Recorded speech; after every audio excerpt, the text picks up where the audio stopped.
ليش ما عم بعاملك بطريقة صح رغم انك كل مرة بتخبري كيف يعاملك او كيف يتصرف.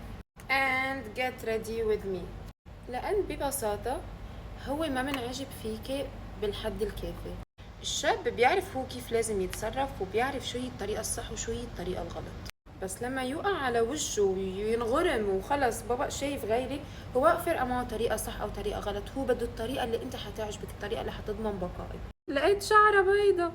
هلا أكيد أنت ما تتوقعي منه التغيير بأول شهر أو شهرين، بس بعدين إذا ضل على نفس الطبع أو ما جرب يتغير أو ما جرب يبدأ أي بوادر للتغيير، هون لازم تعتريها.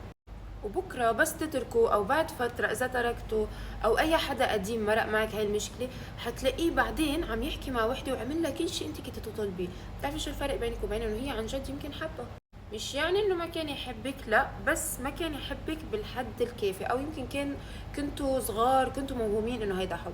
وكمان بنات الاسلوب له طريقته، انسوا دور الشاب. انت كبنت، كل بنت لها اسلوب بهالحياه، لها طريقه بالتعامل مع المشاكل، مع الصدمات، مع اي وات ايفر بدكم تسموه. طريقتك ما بتتناسب مع طريقته، وهيدا منه عذر اكيد، لانه كمان اذا بتحبوا بعض بالشكل الكافي او بالحد الكافي، مش حتهمكم الطريقه، حتكونوا عم تفتشوا على حال. انتوا بس تحكوا مع شخص بتكونوا عارفين سيئاته وايجاباته. يعني تخيلوا اول ما تتعرفوا على شخص بتقولوا مهضوم او منيح، بس شفتوا هول البس هن هول المشاكل اللي حتصير بيناتكم، فيا حلوها من الاول يا. ومعظم الاوقات انت كبنت بتقرري انك تاخدي المجازفه وتفوتي بهالعلاقه على امل انه انت فيك تغيري. اللي مش عارفين المشكله شباب بتتغير. واصلا انا كانجي بلاقيها من اكبر الريد فلاجز او دلاله انه هاي العلاقه حتفشل، هي انك وقتها تضطري تخبري الواحد انا كيف بدي اياك تعاملني. هيدي يعني انه انتم ما في تواصل، هيدي انه انتم ما في كيمستري بيناتكم. الاعجاب اللي بينك وبينه حيكون وقتها تطلبي منه انه كيف يعاملك شكلي مش اكتر. اصلا تخيلي انك قاعده تطلبي من واحد كيف يعاملك، يعني عم تطلبي منه الطريقه اللي يحبك فيها. انت تكنيكلي عم تطلبي منه انه يحبك، عم تطلبي منه كيف بدك يحبك. هيدا الشيء من اساس العلاقات، اذا هو ما عم يعرف يعمل هو شو بيعمل.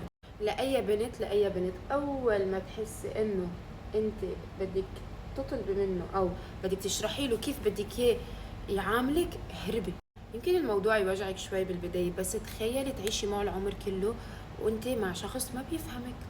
بنات يمكن عن جد الموضوع يكون محزن، بس صدقيني اي شاب بهالدنيا ما عم بلاقي او ما عم يعرف يعاملك مزبوط لانه هو ما بده، مش لانه ما عم يعرف. انت منك شيء قليل ليستكتروا عليكي سعادتك، ليستكتروا عليكي راحتك، انك تستاهلي شخص ما يتركك تفكري انه ليش ما سالني، ليش ما عملي، ليش ما سوالي.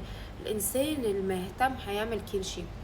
بتعرفوا دايما في بكل حياه بنت في شاب مرق بحياتها قدم لك كل شيء بس ما قدرت تتقبله. صدقيني شايفه هذا الشاب هو قد ما كان ريدي كان عم بيجرب يقدم لك كل شيء انت بدك اياه.